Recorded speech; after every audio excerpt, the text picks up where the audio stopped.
Yesu ashimwe cyane, ndabasuhuje mwese amahoro y'Imana nabane namwe. Jye wasuhuza nitwavuga Imana Moyize uko bisanzwe ndi inshuti yanyu. Hanyuma ndabashimiye abantu mwese mudukurikiranye ku biganiro by'ijambo ry'Imana. Tubaha Imana ibagirire neza. Reka rero dukomeze tugeze uyu munsi nkuko nabibasezeranyije ko buri munsi tuzabagezaho igice kimwe cy'ikiganiro ukuri kubyerekeye Imana. Dusoma n'ubundi mu gitabo ukuri kubyerekeye Imana. Niba ushaka kumenya byinshi kuri iki kiganiro, genda usacinge, jya kuri YouTube cyangwa se ahandi hose ku mbuga nkoranyambaga, usacinge icyitwa ese waruzi Imana y'ukuri, umuremyi w'ibintu byose iyo ariyo. Uzahita umenya ukuri kose kandi uzamenya n'ibigize iki kiganiro cyose ko twabishyize mu gice cya mbere. Rero Imana ibaha umugisha. Kitugezeho ni igice cya kabiri nyine n'ubundi iki kiganiro ukuri kubyerekeye Imana. Hanyuma dushimiye abantu muri gutanga ibitekerezo n'abari gukurikirana iki kiganiro, mba mbireba badukurikirana batanga ibitekerezo. Hari n'abagiye batubaza ibibazo bitandukanye, tuzabisubiza tutari mu kiganiro nk'iki ngiki nk'uko nabibwiye n'ikiganiro dusoma mu gitabo. Hanyuma tugeze ku gice cya kabiri. Igice cya kabiri gifite umutwe ugira uti ese Yesu Kristo ni muntu ki? Ese Yesu Kristo ni muntu ki? Wakomeje kumva mvuga Yesu, ndetse nanavuze ko Yesu abana n'Imana, ndetse nawe hari uko uzi Yesu, hari nuko wumvise bamuvuga.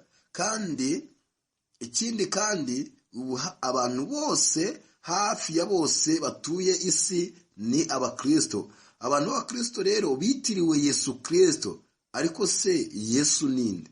Ese ni muntu ki? Yesu Kristo ni muntu ki? Yesu ntabwo ari umuntu, nta nubwo ari Imana.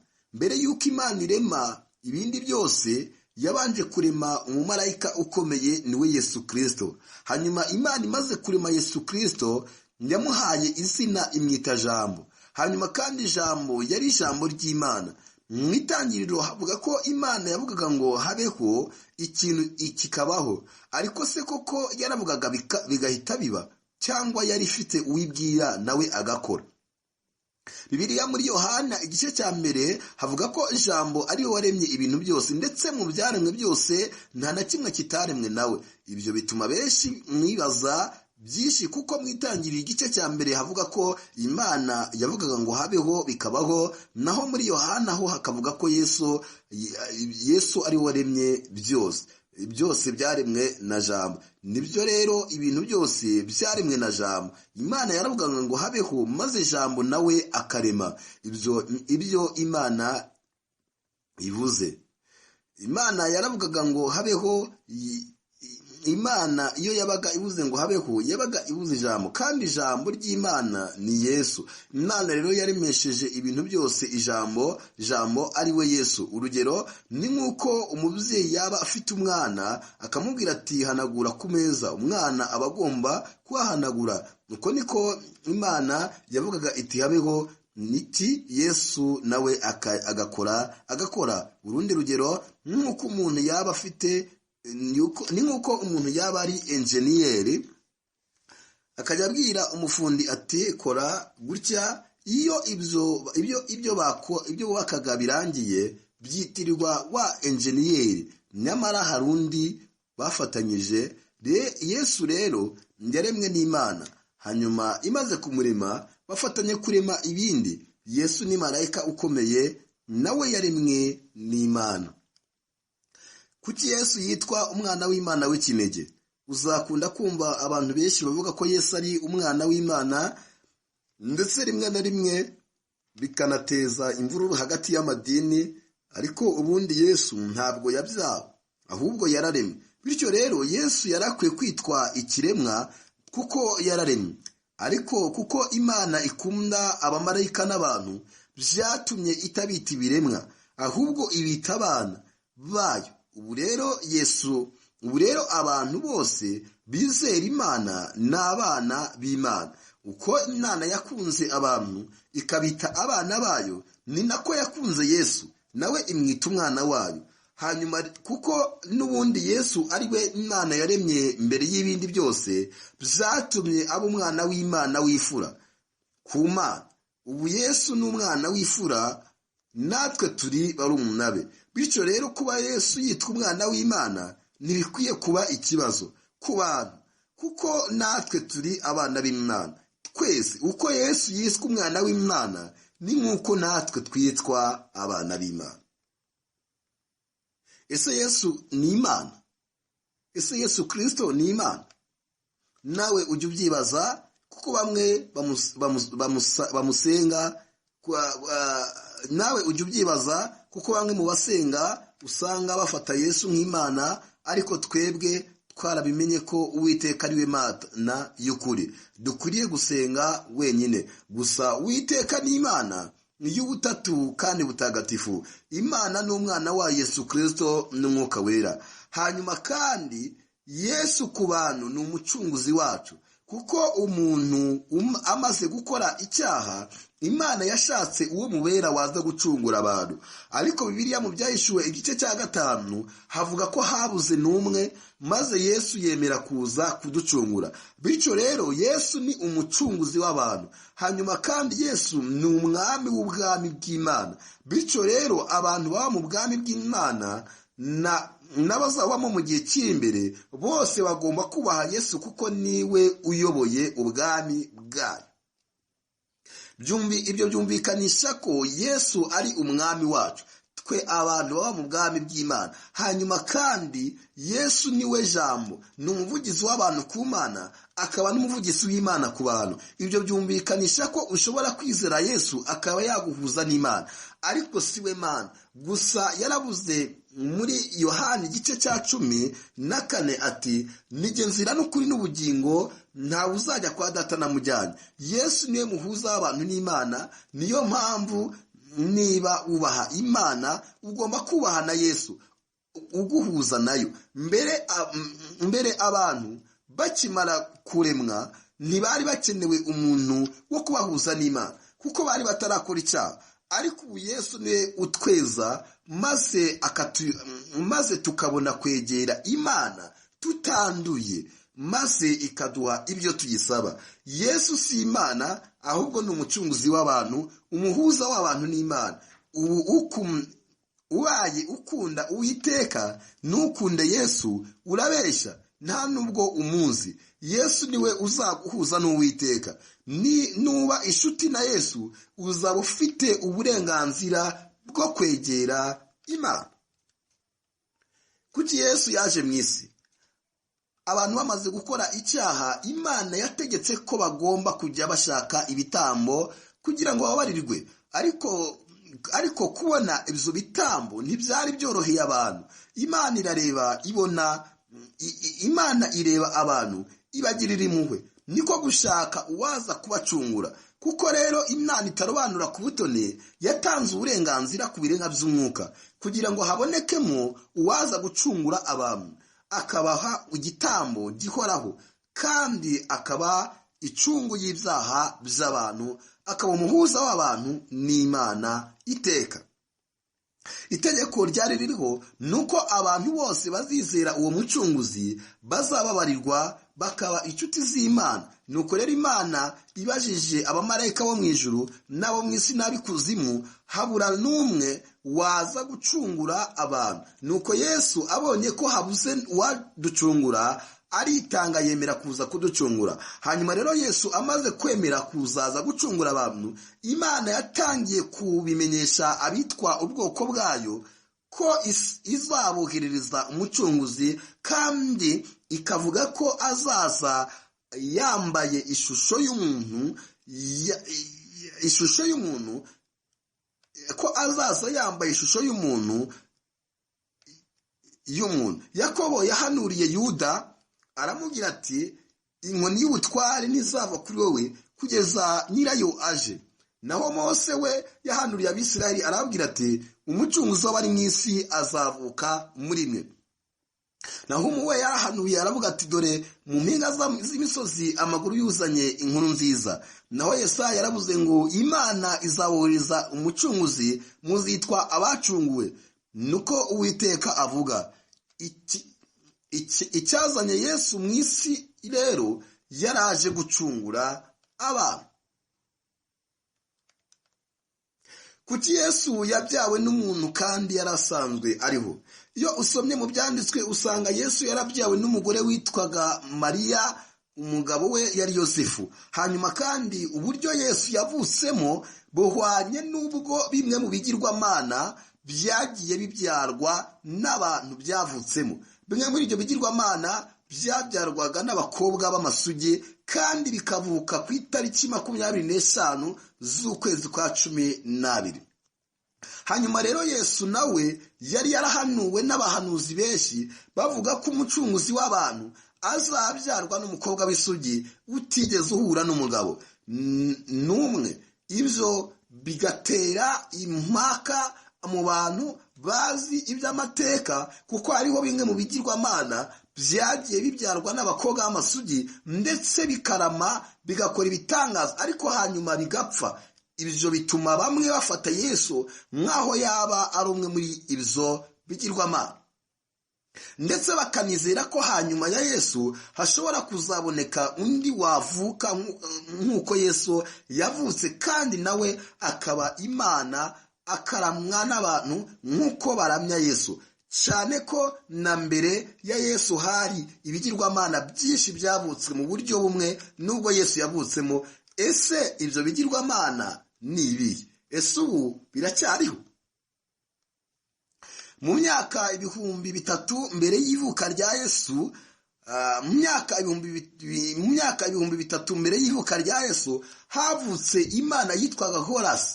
Yavutse ku itariki 25 z'ukwezi kwa 12. Yabyawe n'umukobwa w'isugi witwaga Izisi. Indi Mana yavutse ku itariki 25 yitwaga Tamizi.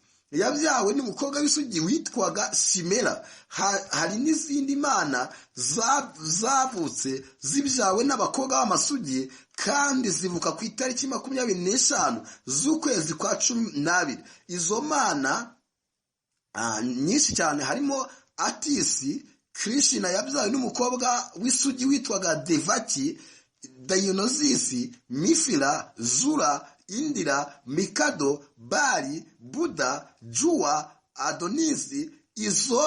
Izo ni imana zose zagiye zivuka mu buryo bumwe n'ubwari bwarahanuwe ko Mesiya azavukamo, kuko byari byarahanuwe ko Yesu umucunguzi w'abantu azabyarwa n'umukobwa w'isugi.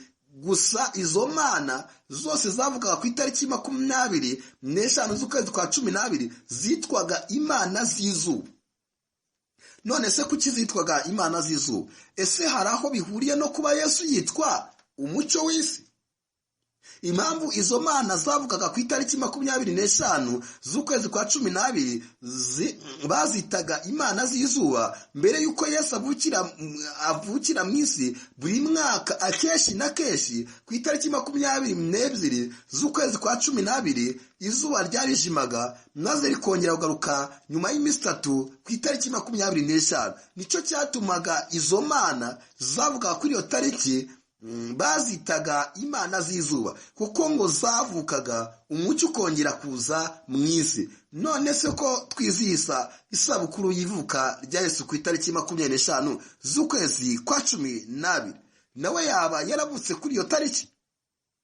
Oya, ntabwo Yesu yavutse ku itariki 25 z'ukwezi kwa 12, ahubwo abantu hafi ya bose mu isi bagiraga ibirori ku itariki 25 z'ukwezi kwa 12 byo kwizihiza isabukuru y'imyaka runaka ikigirwamana cy'izuba cyabaga kiriho muri icyo gihe cyabaga kimaze. Nuko rero Yesu avukiye mu isi, ndetse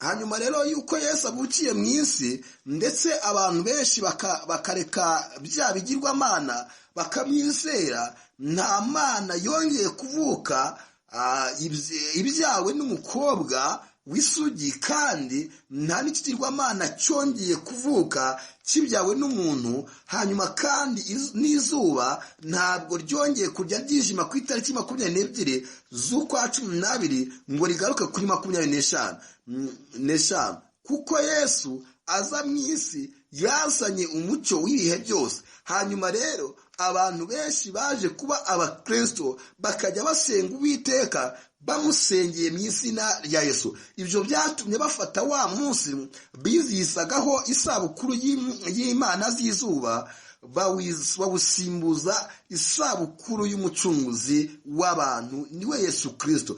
cyane ko kuva Yesu yavukira mu isi nta yindi mana yongeye kuvuka nk'uko byajyaga bigenda mbere ya Yesu ataravuka. ngaho nguko rero Yesu impamvu yabyawe n'umuntu, niko Imana yabishatse kugira ngo aze ari mu ishusho y'umuntu, kuko bidashoboka ko ibiremwa by'umwuka biba mu isi bidashoboka ko ibiremwa by'umwuka biba mu isi kereka iyo bibanje kwiyambika ishusho y'ikindi kintu runaka. ubu rero Yesu afite abantu benshi bamwizera, nawe umwizere, ni umuhuza w'abantu n'Imana. ariko se nta yindi mana yazavuka nk'uko ziriya mana zavukaga? ibyo ntibyabura zizaza, kuko na Yesu muri Matayo igice cya 24 yaravuze ngo hazaza ibigirwamana byinshi bizanyiyitirira. erega na mbere iyo abantu baza kumenya ko byari byaranuye ko Mesiya azavuka nk'uko biriya bigirwamana byavukaga, baba barabyitiriye Mesiya. ariko ibyahanuwe byari bizwi n'Abisirayeli bonyine n'ibitabo by'abahanuzi byabaga i Yerusalemu mu rusengero. mube maso n'ibyaduka, muzabyirinde, kandi byaraje ndetse birabegereye. ariko umwami w'ukuri ni Yesu, niwe mucunguzi wacu, akaba umuhuza w'abantu n'Imana. nta wundi waguhuza n'Imana atari Yesu. kuki Yesu yapfuye kandi akazuka? mbere na mbere byari byarahanuwe ko Mesiya azababazwa, agatangwa, akabambwa, akicwa. ariko ubundi iyo umuntu apfuye aba ahawe igihano cy'ibyaha yakoze. Yesu rero nawe yapfuye azize ibyaha by'abantu, kugira ngo hatazagira umuntu wongera gupfa azize ibyaha bye. iyo wizeye Yesu ukakira agakiza, ukabatizwa mu mazi menshi, uriya mubatizo usobanura gupfana na Yesu ukanazukana nawe. bivuze ngo iyo bagushyize mu mazi menshi uba upfuye kubw'ibyaha wakoze. hanyuma iyo uvuye mu mazi bisobanura ko uba uzukanye na Yesu, we bugingo budapfa. abameze batyo